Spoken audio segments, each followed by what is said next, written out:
Thrombocytopenia and Thrombocytosis.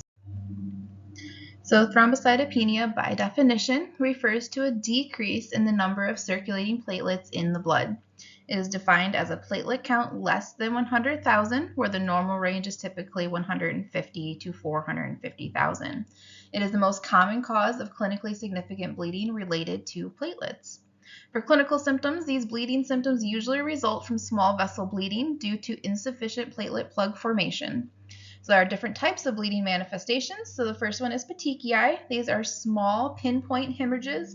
They're about 1 millimeter in size, and they appear as tiny red or purple dots, typically on skin or mucous membranes. And if you look down below, that is the picture on the far bottom left. Next one, we have purpura. These are larger, round or oval hemorrhages. These are approximately 3 millimeters in diameter. They result from leakage of blood into skin or mucous membranes. That is the middle picture down below. And then the last one we have is ecchymosis. And this is a larger, irregularly shaped bruise or bleeding area. These are typically 1 centimeter or larger. And we commonly call these bruises. And these result from more extensive bleeding under the skin. And if you look at the picture, it's the bottom right picture. For thrombocytopenia, platelet counts and risk factors for bleeding. So the severity of bleeding does not always correlate directly with the platelet count. Significant bleeding is unusual if the platelet count is above 50,000. Patients with platelet counts below 10,000 are at high risk for severe spontaneous bleeding, including potentially life-threatening hemorrhages. For the pathophysiology of thrombocytopenia, this can result from 3 main mechanisms. First one is decreased platelet production, and increased platelet destruction, and abnormal platelet distribution. For the platelet production, it can occur in the bone marrow by megakaryocytes. There are 2 main categories of abnormal platelet production. So we have megakaryocytic hypoplasia. This is reduced number of megakaryocytes in the bone marrow, and it can lead to insufficient platelet production. We have ineffective thrombopoiesis. So this is where megakaryocytes are present, but produce platelets that are defective or do not mature properly. This results in low circulating platelet counts despite normal or increased megakaryocyte numbers. So megakaryocytic hypoplasia, this is defined as a reduced number of megakaryocytes in the bone marrow, which leads to a decreased platelet production. It can be congenital or inherited or even acquired. Often presents as part of a broader bone marrow failure syndrome or platelet disorder. For inherited thrombocytopenias and congenital hypoplasias, so some examples is we have Fanconi anemia. This is characterized by pancytopenia, so deficiency of all blood cell types, including thrombocytopenia, bone marrow failure syndrome with congenital abnormalities. Wiskall-Aldrich syndrome, this is an X-linked immunodeficiency. And this is where thrombocytopenia with small platelets and immune dysfunction happen. Bernard-Soulier syndrome, this is a defect in platelet adhesion due to the abnormal GP1B 9 and 5 complex. Platelets are large and fewer in number. Then we have the May-Hegelen anomaly, and this is characterized by large misshapen platelets. They generally have thrombocytopenia, which will present in about 1/3 of patients. Platelet function generally is normal despite abnormal appearance. Just some little clinical notes.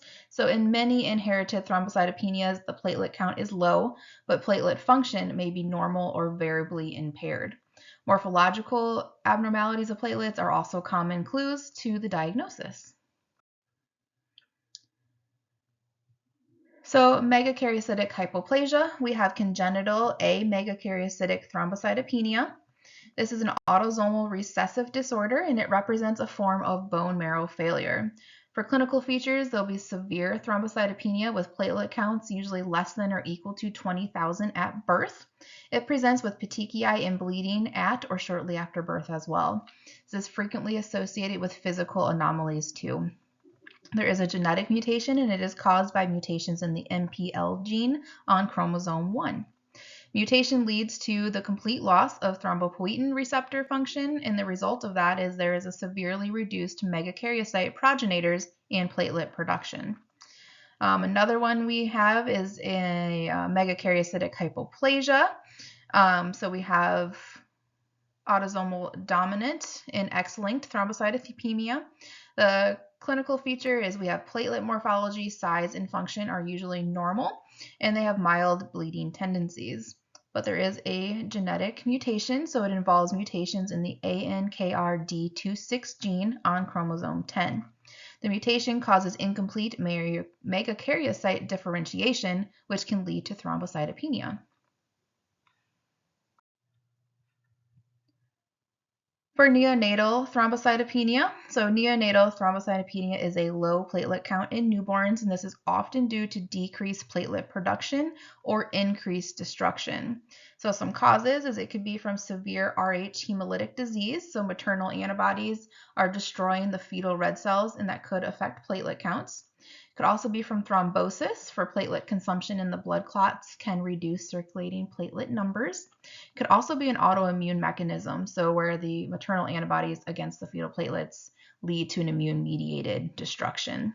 This occurs in approximately 1 to 5% of live births, and it is more common in premature infants or those with perinatal complications. Then we have acquired hypoplasias. Acquired megakaryocytic hypoplasia refers to reduced megakaryocyte numbers in the bone marrow due to external factors leading to decreased platelet production. So we have drug-induced causes. So there are several drugs that are known to cause acquired megakaryocytic hypoplasia, and it does this by suppressing bone marrow function or interfering with megakaryocyte development. So I'm not going to read all these to you, but they are listed there of ones that can cause this. All right, and then we have ineffective thrombopoiesis. This occurs when megakaryocytes are present, but platelet production or function is defective. This is commonly associated with megaloblastic anemias, including pernicious anemia, folic acid deficiency, and vitamin B12 deficiency. For clinical features, there will be a presence of large platelets in circulation. These platelets have a decreased survival time, and they'll have an abnormal platelet function, which leads to bleeding tendencies. And then we have some other just miscellaneous causes of megakaryocytic hypoplasia. So bone marrow infiltration or suppression by viruses like CMV or HIV, bacteria, because there could be some severe infections that it can actually suppress the marrow, or malignant cells like leukemia or metastatic cancer. These can infiltrate and lead to reduced megakaryocyte numbers and impaired platelet production. Some immune mechanisms in thrombocytopenia. So immune-mediated thrombocytopenias occur when the body's immune system targets platelets, leading to their destruction and decreased platelet counts. So there are types of immune thrombocytopenias. So we have immune thrombocytic purpura. This is an autoimmune destruction of platelets. It's a common cause of isolated thrombocytopenia. Immunologic drug-induced thrombocytopenia. So we have drug-dependent antibodies attack the platelets, and then platelet destruction occurs after exposure to certain medications. Neonatal alloimmune thrombocytopenia, so maternal antibodies will target the fetal platelets due to antigen incompatibility, which will lead to thrombocytopenia in the newborn. Then we have neonatal autoimmune thrombocytopenia. This is where the maternal autoantibodies cross the placenta and destroy fetal platelets. This is similar to the immune thrombocytopenic purpura, but it occurs in neonates. We have post-transfusion purpura, which there's an immune reaction after platelet or blood transfusion. Antibodies develop against the transfused platelets, which cause severe thrombocytopenia. Then we have secondary thrombocytopenia as well. This is presumed immune-mediated, but we're not real sure. So we have thrombocytopenia secondary to other immune disorders like lupus and immune destruction of platelets as part of systemic disease. There are also non-immune mechanisms such as pregnancy and preeclampsia, hemolytic disease of the newborn, thrombotic thrombocytopenic purpura, hemolytic uremic syndrome, and disseminated intravascular coagulation. So immune or idiopathic thrombocytopenic purpura. This incidence, it occurs in approximately 4 per 100,000 children. This mostly occurs between the ages of 2 to 5 years of age. For clinical features, these patients are going to present with bruising, petechiae, and mucosal bleeding, such as nosebleeds or gum bleeding. For causes, this often follows certain infections, viral or bacterial, or certain vaccinations.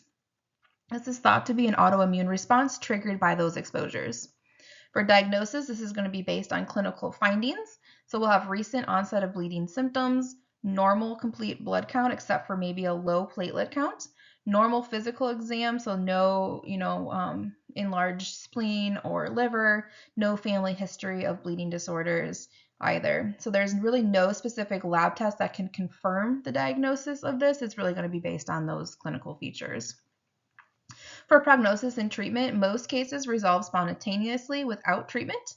If treatment is considered, it would be done if the platelet count is severely low, so like less than 10,000, or if there is significant bleeding present. Then we have chronic immune thrombocytopenic purpura, or ITP. This occurs in about 1 to 3 per 100,000 people. It most commonly affects adults aged 20 to 50 years old, and it's more frequent in women. For clinical features, you'll see mucocutaneous bleeding, heavy periods, epistaxis, and easy bruising. Some causes would be caused by autoantibodies that are directed against platelets, which lead to their destruction in the spleen and elsewhere. Diagnosis for this is there is normal complete blood count except for a low platelet count. Platelets often are in a larger diameter due to increased production of younger platelets.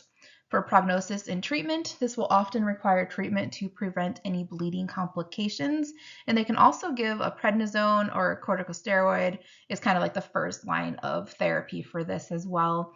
If needed, they can do an intravenous immunoglobulin, and this would be used for a rapid platelet increase, or if the steroids are not for the patient, if they're contraindicated. Immunologic drug-induced thrombocytopenia. So various drugs can cause immune-mediated platelet destruction, including certain antibiotics, analgesics, and certain sedatives.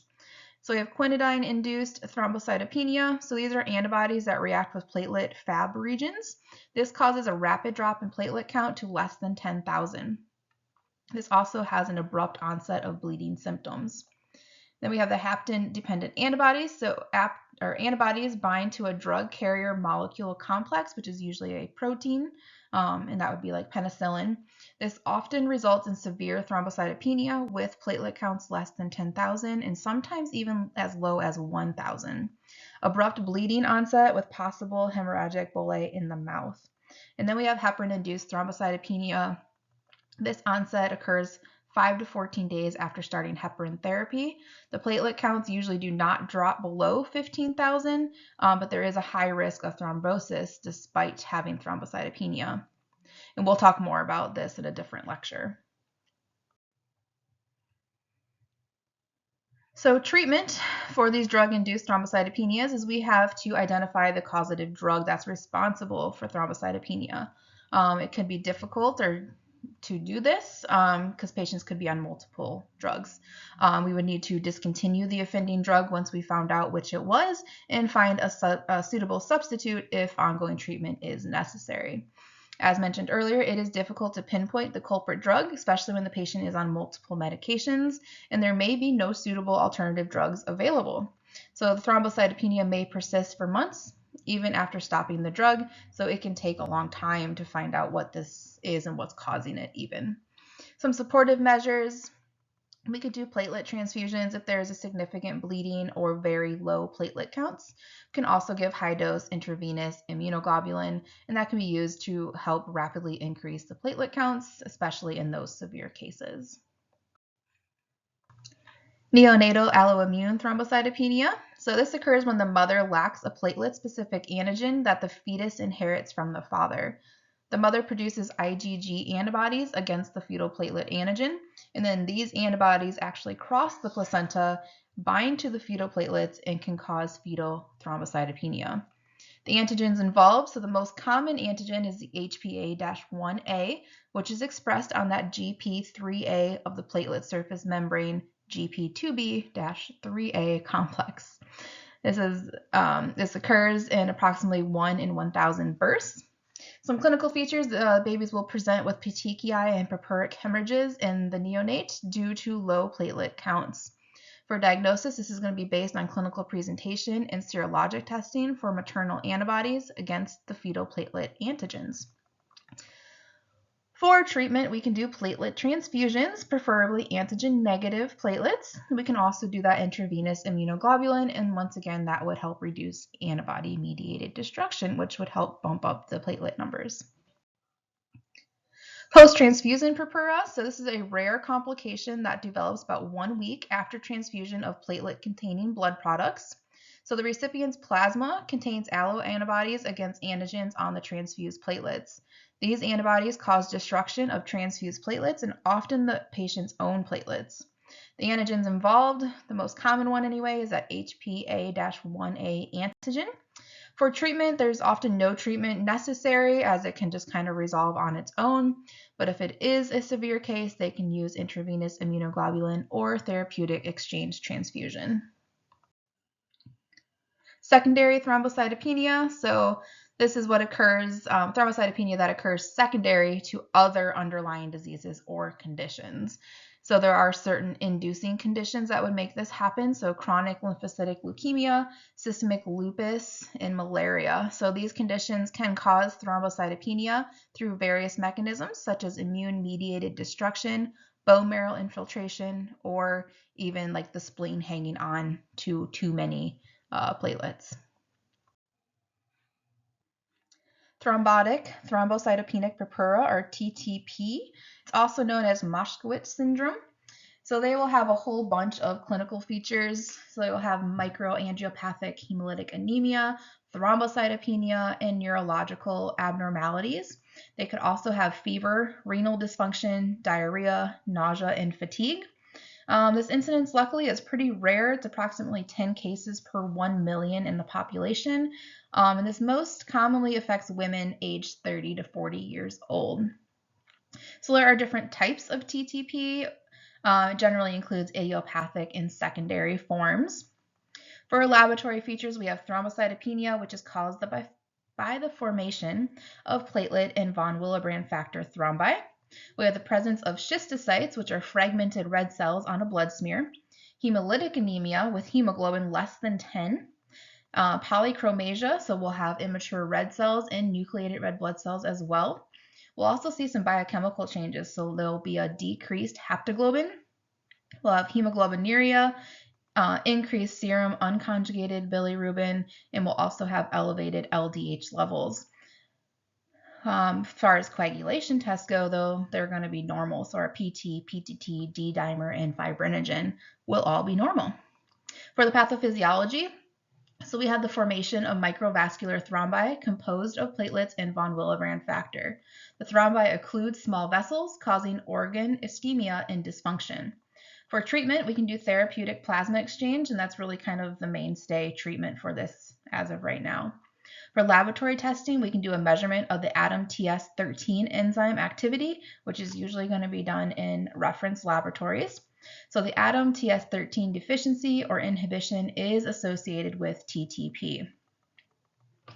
So the ADAM-TS13, it is a plasma metalloprotease enzyme, which is responsible for cleaving ultra-large von Willebrand factor multimers into smaller, less active forms. So in normal physiology, that ADAM-TS13 is going to prevent the accumulation of large von Willebrand multimers that can cause excessive platelet aggregation and microthrombus formation. In TTP, though, ADAM-TS13 activity is severely reduced or absent, and that is due to autoantibodies or inhibitors against ADAM-TS13, maybe from genetic mutations as well, causing inherited ADAM-TS13 deficiencies. Without sufficient ADAM-TS13 activity, ultra-large von Willebrand factor multimers persist in circulation, which cause abnormal platelet clumping and formation of microvascular thrombi, which lead to the clinical features of TTP. So the measurement of the ADAM-TS13 activity and detection of anti-ADAM-TS13 antibodies help confirm the diagnosis and distinguish TTP from other thrombotic microangiopathies.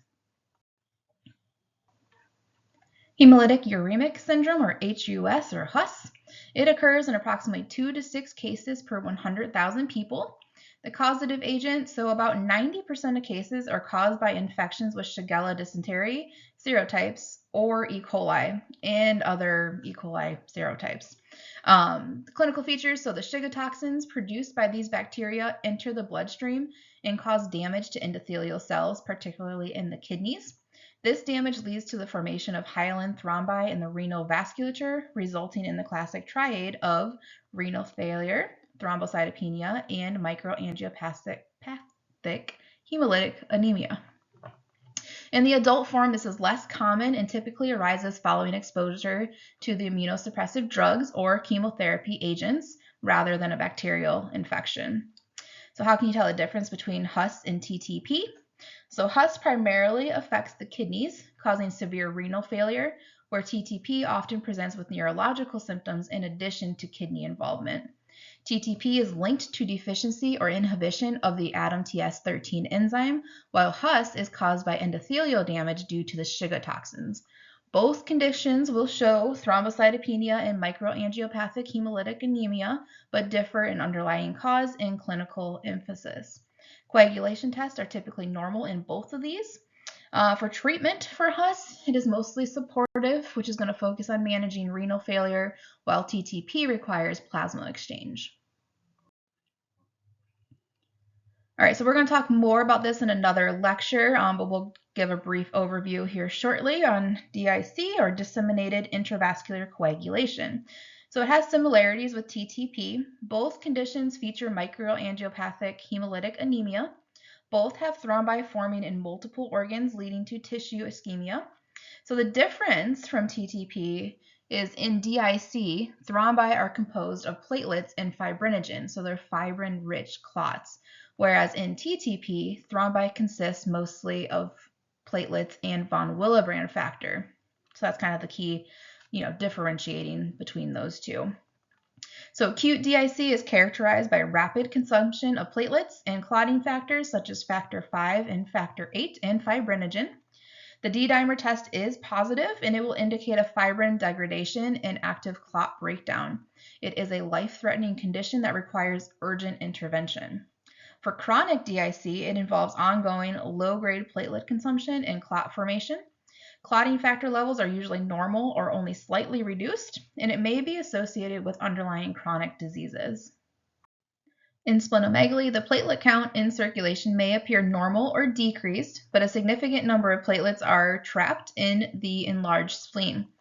This reduces the number of circulating platelets available for hemostasis.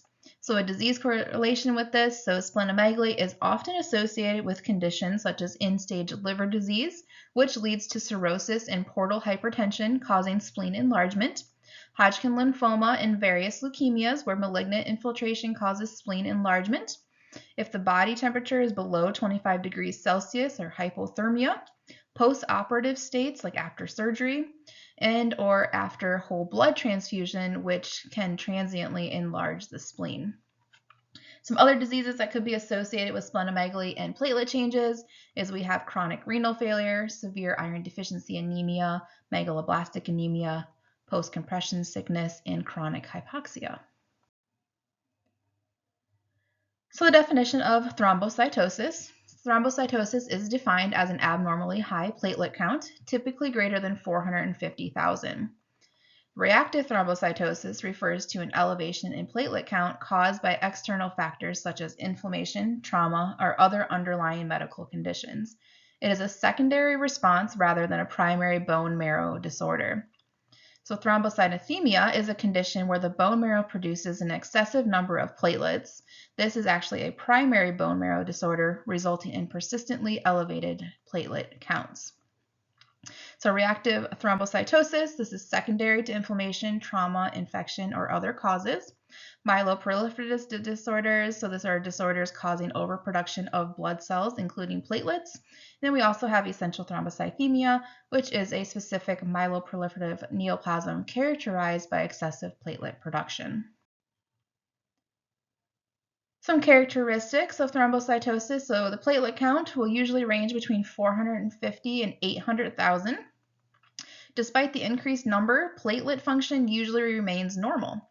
For bone marrow features, bone marrow shows normal to increased numbers of megakaryocytes. The megakaryocytes have normal morphology without dysplasia. For laboratory features, we would see an increased platelet count. platelets will retain normal morphology on the peripheral blood smear. Some associated disorders or conditions that lead to thrombocytosis, so having a recent hemorrhage or surgery, having a splenectomy, iron deficiency anemia, inflammation and chronic diseases, exercises, and sometimes rebound thrombocytosis following resolution of a thrombocytopenia or illness. Some disorders that are associated with thrombocytosis. We talked about the top 3 already. Polycythemia vera, that is a myeloproliferative disorder as characterized by increased red blood cells and often elevated platelet counts. Chronic myelocytic leukemia is a clonal myeloproliferative neoplasm involving excessive proliferation of myeloid cells, frequently accompanied by thrombocytosis. And we have myelofibrosis, which is a myeloproliferative disorder where fibrosis of the bone marrow occurs, often with abnormal platelet counts, including thrombocytosis.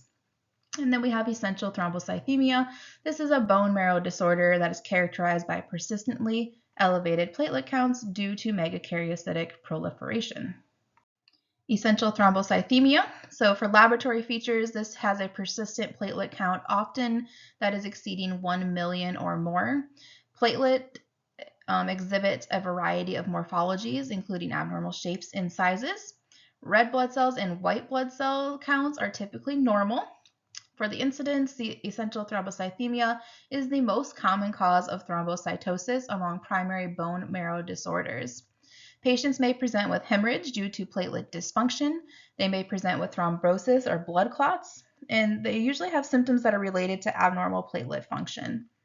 For platelet abnormalities, these platelets are of diverse sizes, often clumped, and may be agranular or hypogranular. There is also presence of giant or bizarre platelets. For treatment, we use myelosuppressive agents to reduce that platelet production. We can do platelet pheresis to help acute situations to rapidly reduce platelet count. The diagnosis is usually by excluding all other causes of reactive thrombocytosis.